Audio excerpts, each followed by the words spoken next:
ഗ്രാമങ്ങളിലെ പാതകളും കാവും അമ്പലവും കുളവും ചുറ്റിപ്പറ്റി ഒരു വിശ്വാസമുണ്ട്. രാത്രിയുടെ ഇരുട്ടിൽ ചങ്ങലമാടനെ നേരിടുന്നത് ജീവനെ തന്നെ അപകടത്തിലാക്കും എന്നാണ് പഴമക്കാർ പറയാറ്. ഈ ശരീരത്തിന് രൂപമില്ല. ചങ്ങലയുടെ കിലുങ്ങുന്ന ശബ്ദത്തോടൊപ്പം കേൾക്കുന്ന ഒരു വിചിത്ര മുരൾച്ച മാത്രമാണ് അവന്റെ സാന്നിധ്യം.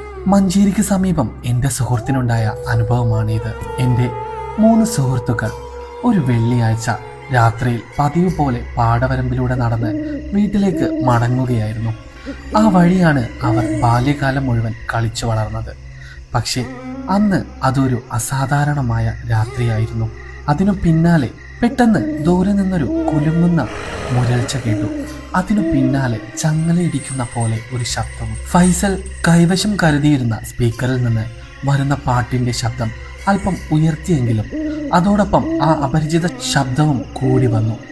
ഭയാനകമായി കേൾക്കാൻ തുടങ്ങി. റിഷാദ് ഭയന്നുപോയി. അവൻ സാധാരണ ഇത്തരം കാര്യങ്ങളിൽ തന്നെ ഏറെ പേടിക്കുന്ന ആളായിരുന്നു. ഇനി മുന്നോട്ട് പോകണ്ട, തിരിഞ്ഞു മടങ്ങാം എന്ന് അവൻ അൻവറിനോട് പറഞ്ഞു. അമലിനും അത് ശരിയാണെന്ന് തോന്നി. മൂവരും തിരിഞ്ഞു നടന്നു തുടങ്ങുമ്പോഴേക്കും അവർക്ക് പിന്നാലെ ആരോ നടന്നു വരുന്നത് പോലെ തോന്നി. ഓരോ ചുവടിനും ചങ്ങലയുടെ ശബ്ദവും മുരൾച്ചയും കൂടെയായി. റിഷാദ് പലവട്ടം തിരിഞ്ഞു നോക്കി.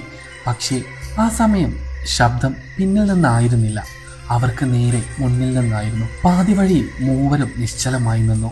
ഒരു അപരിചിത ശക്തി അവരെ ചുറ്റി കെട്ടിപ്പിടിക്കുന്നത് പോലെ തോന്നി. ദൂരത്ത് തെളിഞ്ഞൊരു റോഡ് കാണാമായിരുന്നു. എന്നാൽ ഒരു ചുവട് പോലും മുന്നോട്ട് വെക്കാൻ കഴിഞ്ഞില്ല. അവസാന ശ്രമമായി മൂവരും ചേർന്ന് അടുത്തുള്ള തോടിന്റെ പാലത്തിൽ കയറി നിന്നു. അപ്പോൾ അവർക്ക് മുന്നിലൂടെ ആരോ നടന്ന് കടന്നുപോയി. അവർക്ക് ശരീരം കാണാനായില്ല. പക്ഷേ ചങ്ങലയുടെ ശബ്ദവും ഭീകര മുരൾച്ചയും മാത്രം അവർ കേട്ടു. ഗ്രാമങ്ങളിൽ നിന്നും പറയുന്നു, ചങ്ങലമാടന്റെ സഞ്ചാരത്തെ നേരിടുന്നവർക്ക് തടസ്സം സംഭവിക്കും. അവന് മുന്നിൽ വന്നാൽ ജീവൻ പോലും നഷ്ടമാകും എന്ന് പഴമക്കാർ പറയുന്നു. എൻ്റെ സുഹൃത്തുക്കൾ അനുഭവിച്ച രാത്രിയുടെ ഈ കഥ ഗ്രാമീണ ഭീതിക്കഥകൾ വെറും പറച്ചിലല്ല, ഒരു വിചിത്ര യാഥാർത്ഥ്യമാണ് എന്നും ഓർമ്മപ്പെടുത്തുന്നു. Mm-hmm.